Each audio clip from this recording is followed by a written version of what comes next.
nous avons la visite de Christine Lo Wang, qui nous vient de Saint-Cloud et qui fait partie de ces astrologues qui pratiquent dans la région parisienne. Alors, la première question que je vous poserai, c'est par quel miracle ou dans quelles circonstances avez-vous découvert l'astrologie et surtout votre vocation pour l'astrologie? Je n'ai pas forcément venu tout de suite. Et à quel moment vous avez décidé de pratiquer l'astrologie, de avoir fait une profession? L'astrologie, moi je suis chinoise, et je suis née à La Réunion. Et l'astrologie m'est venue dès l'enfance, c'est-à-dire que en fait maman elle au berceau. Pas tout à fait. Maman elle consultait l'almanach, et donc l'almanach, tous les jours je la voyais déchirer une page de l'almanach, et sur cet almanach chinois il indiquait beaucoup de conseils, on va dire ça comme ça. Et quand elle déchirait la page, elle faisait des commentaires du style c'est une bonne journée pour ton père, c'est une bonne journée pour ta cousine, ou bien il ne faut pas voyager aujourd'hui. Et moi, je dis pourquoi tu dis ça? Enfin bon, donc enfant, curieuse, je lui posais plein de questions. Et donc, il arrivait qu'elle puisse répondre, parce que les signes en chinois sont en opposition, donc on peut dire par exemple aujourd'hui c'est une journée là par exemple on est une année cheval, donc il faut faire attention. Voilà. Ah oui, donc les gens qui sont en face, les rats, ça c'est plutôt mauvais pour eux. On leur demande d'être vigilants, d'être prudents. Toujours ça va par paire. Voilà, par paire, et puis après, il y a aussi des trigones, donc par 5, parce qu'il y a 12 signes. Donc, en fait, et donc elle m'expliquait tout ça, et puis il arrivait quelquefois où elle n'avait pas particulièrement de réponse, et moi je restais sur ma faim. Et puis, petit à petit, j'ai fait des études, j'ai quitté La Réunion pour venir en France faire des études de linguistique. Et donc après, le quotidien de la vie a pris le dessus, et l'astrologie a été un peu laissée de côté.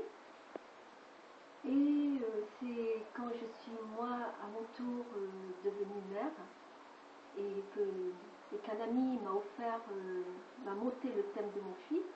Le thème occidental ou oriental? Le thème occidental de mon fils en 90. C'est là que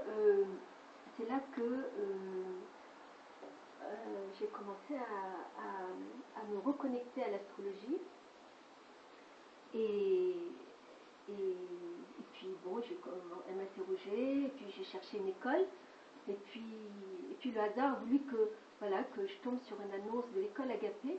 Ah oui. Et le hasard chez les Chinois est représenté par un loriot, un petit oiseau, qui se pose sur une branche. Et on sait que s'il se pose à cet endroit, c'est vraiment parce que c'est le meilleur endroit pour lui, à ce moment le plus approprié pour lui. Voilà. Donc ça, c'est une fonction un peu du hasard en Chine. Ah oui. Et donc cette annonce, je suis tombée sur cette annonce, et puis je me suis dit, pourquoi pas, l'école Agapé, parce qu'il y a une multitude de professeurs qui me correspondaient bien. Et donc, j'ai pris des cours, c'était il y a une vingtaine d'années maintenant. Non, j'ai commencé à m'intéresser un peu à l'astrologie, et puis après, l'école Agapé, je l'ai faite en 99. D'accord, voilà. Et aussi, quand je me suis intéressée, quand je me suis reconnectée à l'astrologie, il y a l'astrologie chinoise qui est arrivée. Oui.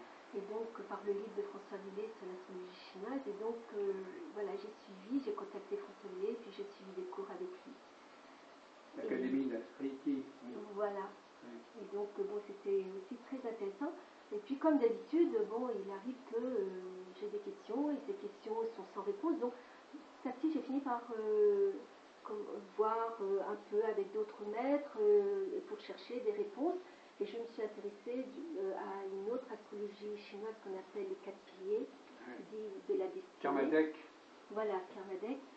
Et aussi, bon, j'en suis venue aussi à m'intéresser au hitting. Le hitting. Voilà. Ah, d'accord. Donc là maintenant, le hitting fait partie de votre travail. Oui, oui, oui. Vous tirez le hitting, les baguettes. Voilà. On dit qu'on calcule. En chinois, texto, c'est on calcule le hitting. On calcule, d'accord. Voilà, calculer le hitting. Et donc, c'est vrai que le hitting peut se calculer soit avec les baguettes, enfin les tiges d'aquilée, ou des pièces de monnaie. Oui, des pièces chinoises. Voilà.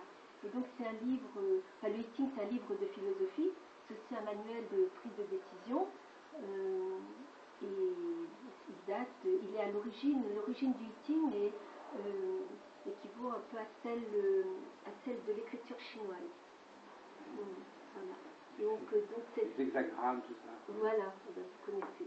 Oui, bien sûr, oui. Donc c'est normal, après tout, que vous ayez évolué par là, sauf que le principe est un peu différent de celui de l'astrologie, puisque c'est un peu le hasard qui joue dans le tirage. Oui, mais bon, la définition du hasard, voilà, c'est toujours du hasard. Voilà, un espace-temps qui est le meilleur pour soi. C'est-à-dire une réponse à un moment, et cette réponse, elle est effectivement qu'est-ce qui répond quand on calcule le hitting. Là, c'est un gros débat. Alors vous-même, vous le consultez souvent, le hitting? Vous l'avez consulté pour venir ici, par exemple, pour savoir si ça valait la peine de vous faire filmer? Oui, je l'ai consulté. Vous donne souvent des conseils qui sont parfois un peu compliqués, enfin un peu... C'est de la sagesse. Oui, c'est un livre de philosophie. Ils ne répondent pas de manière toujours très, très nette. Oui, c'est-à-dire que le hitting donne un conseil d'action. Oui. Et donc, bon, après, le conseil, on a le choix de le suivre ou de ne pas le suivre. C'est notre responsabilité. Oui. Comme l'astrologie, moi je pense, enfin l'astrologie, c'est plutôt une astrologie humaniste centrée sur l'homme. Dans le hitting, comme vous avez parlé d'hexagramme, l'homme est représenté par les deux traits du milieu. Donc il est le lien entre le ciel et la terre. Et donc voilà, donc c'est l'homme, il est au cœur de l'action pour relier le ciel et la terre. C'est lui qui met en route les choses. Il y a aussi le yin-yang aussi. Oui, le yin-yang. Bah justement, le hitting, on l'appelle aussi le grand livre du yin et du yang. D'accord. Voilà. Et donc, est-ce que ça signifie, parce que nous on est assez intéressés par ça, est-ce que ça signifie que les hommes et les femmes, c'est pas tout à fait la même chose? Ils n'ont pas la même psychologie ou le même destin, je ne sais pas. Est-ce que ça fait partie dans votre travail d'astrologue? Parce que je crois qu'à l'Agapé, on ne fait pas de grande différence entre les hommes et les femmes. Oui. L'enseignement de l'astrologie occidentale n'est pas axé sur le yin et le yang.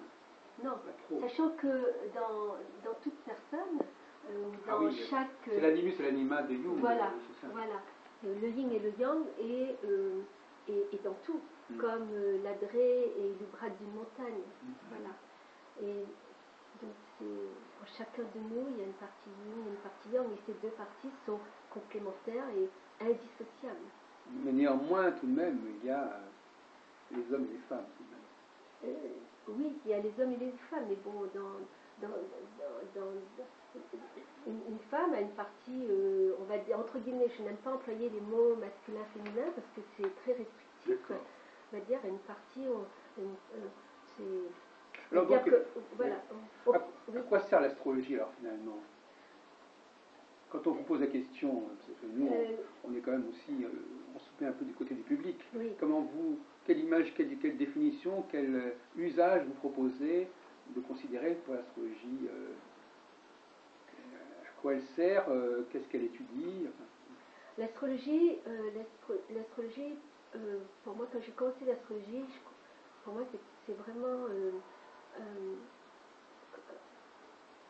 c'est le libre arbitre. Et en fait, comme dit Germaine Nollet, c'est un accès à la liberté. Et la liberté ne s'acquiert que par la connaissance. C'est d'abord la connaissance de soi, apprendre à se connaître. Et c'est là que le mouvement évolutif va se mettre en route. Donc d'abord, l'astrologie, pour moi, c'est chaque personne est unique. Un thème natal est entièrement personnalisé. Et chaque consultation est différente en fonction de la personne. Et c'est toute la richesse de l'astrologie. C'est-à-dire que la personne va venir avec animé, un acquis, des conditionnements, un comportement, enfin, qui va amener un comportement, qui va générer des actes. Et ça, voilà, ça appartient à l'individu. Et après, bon, bah, si cette personne a vraiment envie de changer, d'évoluer, il y a tout un travail de réflexion qui se pose par le biais de l'astrologie. L'astrologie amène, on va dire, des indices pour apprendre à se connaître d'abord. Je pense que, comme la phrase dit, apprendre à connaître toi-même et tu connaîtras les dieux et l'univers, c'est vraiment ça. Tout commence. On ne peut, en matière de changement, comme le I Ching, on dit que tout, le changement, enfin, ce qui ne change pas, c'est le changement. Donc, en matière de changement, on ne peut que changer soi. La matière sur laquelle on peut travailler, c'est soi-même. Enfin, pour moi, c'est dans cette optique-là que bon, l'astrologie est intéressante. Pourquoi vous m'aviez posé la question, qu'est-ce qui m'a amené à vouloir en faire mon métier? On va dire c'est la vie. C'est-à-dire que quand j'ai décidé, j'étais dans un processus, on va dire, alimentaire. Et à partir, donc, il y avait une roue qui se mettait en route qui ne me convenait pas. Et à partir du moment où j'ai décidé d'étudier l'astrologie, les choses se sont mises en place de manière très souple pour me donner la possibilité de le faire. Et donc, j'ai juste écouté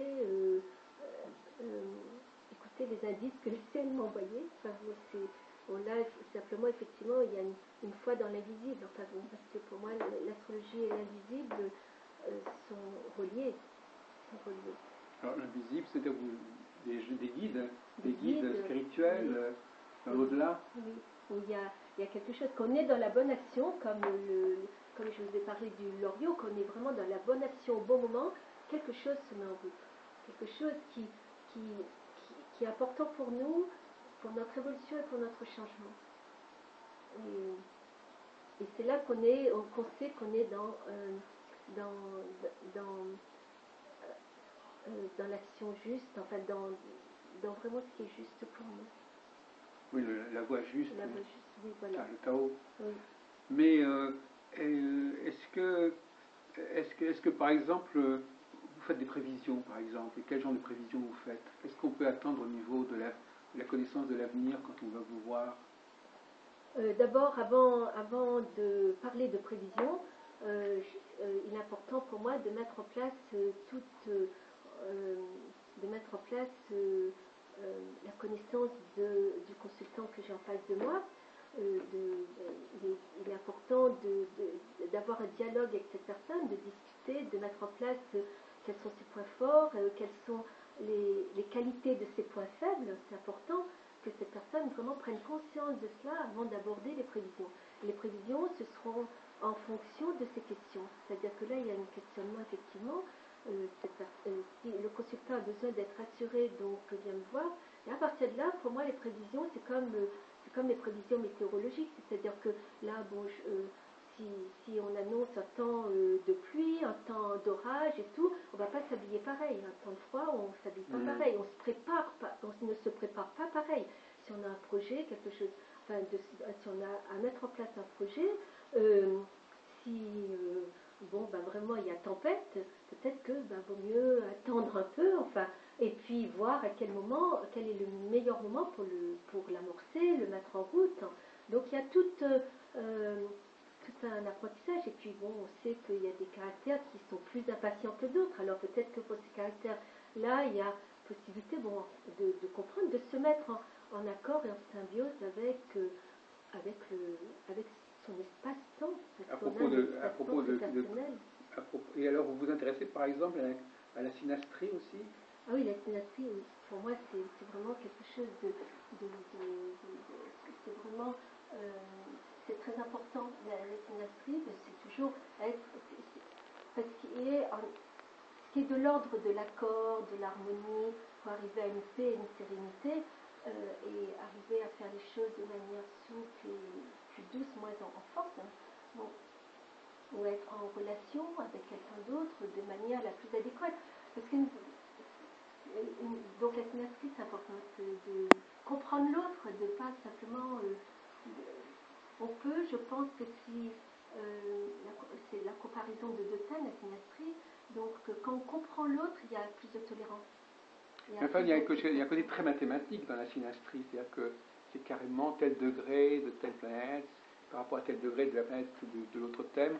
Il y a une dimension qui ça peut un peu choquer, cette dimension mathématique de l'être humain, du psychisme humain, comme si on avait comme ça, on était une espèce de machine avec un schéma très très précis chaque planète à tel degré, et donc ce sont deux systèmes qui se rencontrent comme ça, très mathématiques. Enfin, il y a une mathématisation du psychisme qui est frappante quand on étudie, quand on travaille sur le thème, sur les comparaisons de thèmes, quand on compare une personne avec un événement qui a lui aussi un thème, etc. Oui, enfin, moi je ne l'utilise pas tout à fait comme ça de manière mathématique, c'est-à-dire effectivement chez moi je combine l'astrologie occidentale et l'astrologie chinoise. Alors, et donc, par exemple, bon, on a commencé l'entretien, je vous ai parlé du cheval et du rat, donc effectivement.